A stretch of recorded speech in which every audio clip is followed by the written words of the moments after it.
అంటే ఒకవేళ సీటు మీరు సాక్రిఫైస్ చేసుకుంటే ఇదే పిఠాపురం నియోజకవర్గానికి ఎమ్మెల్యే మీరే అయ్యి ఉండేవాళ్ళు. మీరు అధిష్టానం మాట గౌరవించి ధిక్కరించకుండా మీ సీట్ని తృణప్రాయంగా వదిలివేశారు. స్టిల్ ఈ రోజుకి మీకు సరైన పదవి అనేది ఇవ్వలేదు. మరి బహుశా రాబోయే రోజుల్లో వస్తుందో లేదో తెలియదు. కానీ ప్రజలైతే వర్మ గారికి ఒక మంచి పదవి ఇవ్వలేదు, ఆయన ఒక ఉన్నత స్థానంలో చూడాలి అనే ఒక ఆశాభావం అయితే వ్యక్తం చేస్తున్నారు. దీని మీద మీ అభిప్రాయం ఏంటి? అంటే నేను అనేది ఏంటంటే ఇందాకనే చెప్పాను, పార్టీ క్రమశిక్షణగా ఉంటాను నేను అంతే. అంటే మీరు క్రమశిక్షణగా ఉన్నా కూడా మీ ఫ్యాన్స్ ఉన్నారు, ఈ ఏరియా మొత్తం మీ ఫ్యాన్సే. ఇప్పుడు నాట్ ఓన్లీ ఈ ఏరియా కాకుండా ఆంధ్ర రాష్ట్రం అంతా కూడా కాస్త కోస్త మీకు ఫ్యాన్స్ ఉన్నారు. వర్మ గారు అంటే ఈరోజు తెలియని వాళ్ళు ఎవరు లేరు. ఇప్పుడు వాళ్ళు కూడా ఎక్స్పెక్ట్ చేస్తారు కదా, వర్మ గారికి టికెట్ ఇవ్వలేదు కూడా పార్టీకి తెలిస్తే కదా, తెలిసిన సమయంలో వాళ్ళ నిర్ణయాలు అది తీసుకుంటారు. మీరేం చెప్పట్లేదు సార్ దీని మీద? అంటే ఏదన్నా మీకు ఏదన్నా ఈ పదవి ఇస్తున్నామని మీ చెవిలో ఏమన్నా చెప్పారా, లేకపోతే మీకు ఏదన్నా ఆలోచన ఏమన్నా ఉందా అసలు ఇస్తారు ఈ పదవి ఇస్తారు? పార్టీ ఏ నిర్ణయం తీసుకుంటుందో దాని ప్రకారం అంతే, అంతేగాని మనకు వేరే ఆలోచనలు ఉండవు, వేరే ఉద్దేశాలు. అదేంటి సార్, ఒక కార్పొరేషన్ పదవిలో ఒక చైర్మన్ పదవులు ఇవ్వకపోతేనే అలిగేసేసి ప్రెస్ మీట్లు పెట్టి పార్టీని గందరగోళం చేస్తున్నారు. నేను 23 సంవత్సరాలు తెలుగుదేశం పార్టీలో సీనియారిటీ ఉన్న సభ్యుడిని. 23 సంవత్సరాలు నాకు చంద్రబాబు నాయుడు గారి కంటే మంచి నాకు అభిమానం, నేనన్నా ఆయనకి లవ్ ఎఫెక్షన్.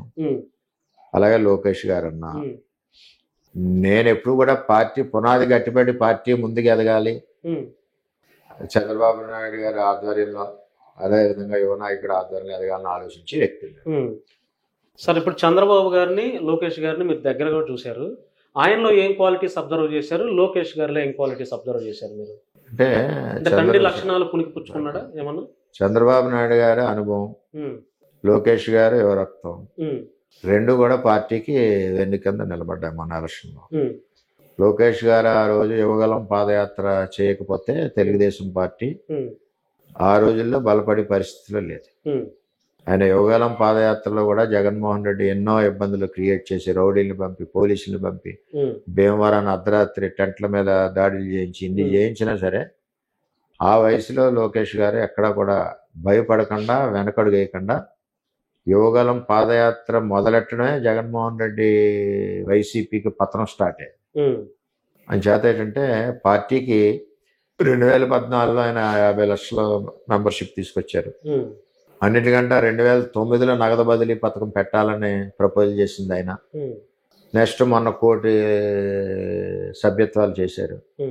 ఇలాగా పార్టీకి వెన్నెముకగా ఆయన పనిచేస్తూ ఉన్నారు. చంద్రబాబు నాయుడు గారికి ఇద్దరికి కూడా చంద్రబాబు నాయుడు గారి దగ్గర ఉన్న అనుభవాన్ని కూడా ఆయన ఇచ్చిపుచ్చుకున్నాడు. చేత చాలా బ్రహ్మాండంగా చేస్తున్నాడు. మా పార్టీలో ఆయన మరి యువ నాయకుడు.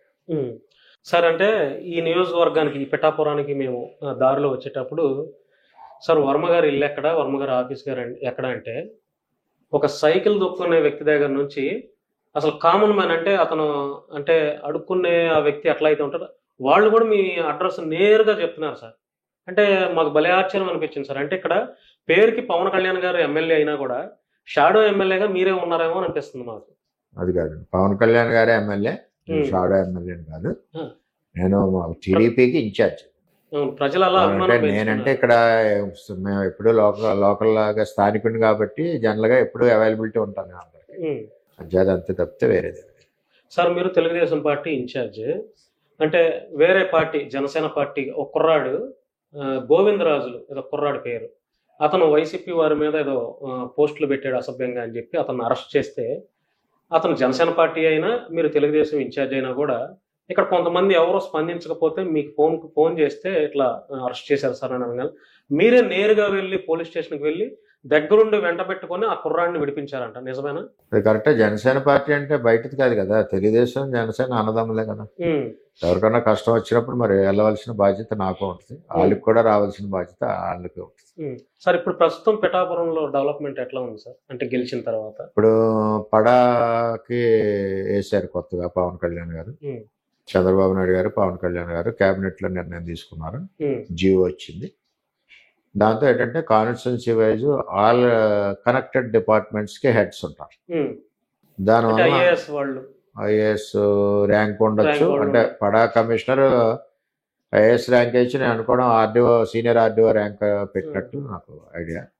సరే ప్రభుత్వం ఇష్టం అది, ఇక్కడ మా ఎమ్మెల్యే గారి ఇష్టం అది. ఆ కనెక్టెడ్ డిపార్ట్మెంట్స్ అన్నీ ఎక్కువ పడాలో ఉండడం వల్ల ఏ డిపార్ట్మెంట్కి ఆ డిపార్ట్మెంట్కి పనులు ఎక్కువగా అవ్వడానికి అవకాశం, అభివృద్ధి ఎక్కువగా జరగడానికి కూడా అవకాశం ఉంటుంది. అంటే అలాగే యాక్చువల్గా దాంట్లో అంటే ఇప్పుడు జీవో మార్చి ఇక్కడ స్థానికంగా ఉన్నటువంటి జనసేన పార్టీ మర్రెడ్డి శ్రీనివాసుని నియమించాలని ఒక జీవో జరుగుతుంది, మార్చి ఆయన కోసం ఉన్నట్టుగా ఒక వాదన వినపడుతుంది సార్. అందులో వాస్తవం ఉందా? ఒకవేళ ఉంటే ఉండొచ్చు, తప్పే ఉంది. ఇందులో తెలుగుదేశం ఉండొచ్చు, జనసేన ఉండొచ్చు, బీజేపీ ఉండొచ్చు. వెర్షన్ల ప్రభుత్వాలు కూటమిలో నిర్ణయం చంద్రబాబు నాయుడు గారు, పవన్ కళ్యాణ్ గారు ఏ విధమైన నిర్ణయాలు తీసుకుంటాయో ఆ నిర్ణయాలు ఇంప్లిమెంట్ అవుతాయి. అది ఇలాగా ఉండొచ్చు, అలాగానే ఉండొచ్చు, ఉండకూడదని ఎక్కడ లేదు.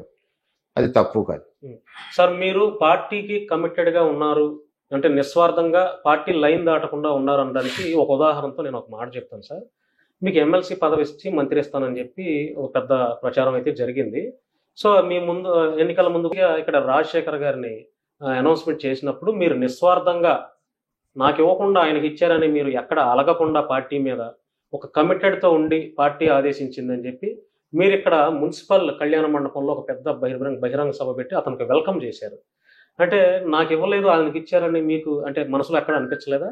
నాకు అటువంటిది ఉండదండి. నాకు చాలా మంది నాయకులు అలుగుతారు కదా సార్, నాకు ఇవ్వకుండా. నేను చంద్రబాబు నాయుడు గారికి, లోకేష్ గారికి ఏమంటారంటే సైనికులు లాంటి కార్యకర్తలు.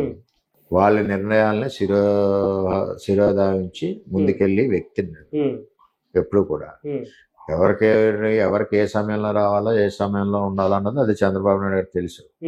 అందుకని ఎవరికో వచ్చినాయని మనం ఇబ్బంది పడగా ఎవరి పార్టీలో కేడర్ ఆ పార్టీలో పనిచేసిన విధానాన్ని బట్టి వాళ్ళు ఇచ్చుకుంటారు. అది మనం తప్పు పడటానికి లేదు. పార్టీ లైన్ లోనే ఉన్నారు మీరు. మా పార్టీ నిర్ణయాలు ఏముంటే ఆ నిర్ణయాల ప్రకారం వెళ్తాం సార్. ఒక ఇంట్లో అన్నదమ్ముళ్ళే సరిగ్గా సఖ్యతగా ఉండట్లేదు, గొడవలు వస్తున్నాయి అన్నదమ్ముల మధ్య, ఆస్తి తగాదాలని. ఈ రాబోయే రోజులు ఇప్పటి వరకు అయితే కొంచెం అడపాదడప అక్కడ కొన్ని చోట్ల తెలుగుదేశం జనసేన మధ్య కొంచెం విభేదాలు జరుగుతున్నాయి. రానున్న రోజుల్లో అంటే ఒక కుటుంబంలో అన్నదమ్ములే సరిగా ఉండట్లేదు, గొడవలు పడి బయటకు వచ్చేస్తున్నారు. ఈ కూటమిలో కూడా ఇట్లాంటి డిస్టర్బెన్స్ జరగమంటారా? ఇప్పుడు అన్నదమ్ములు కొట్లాడుకుంటే ఎంతమంది బయటకు వచ్చేస్తున్నారు?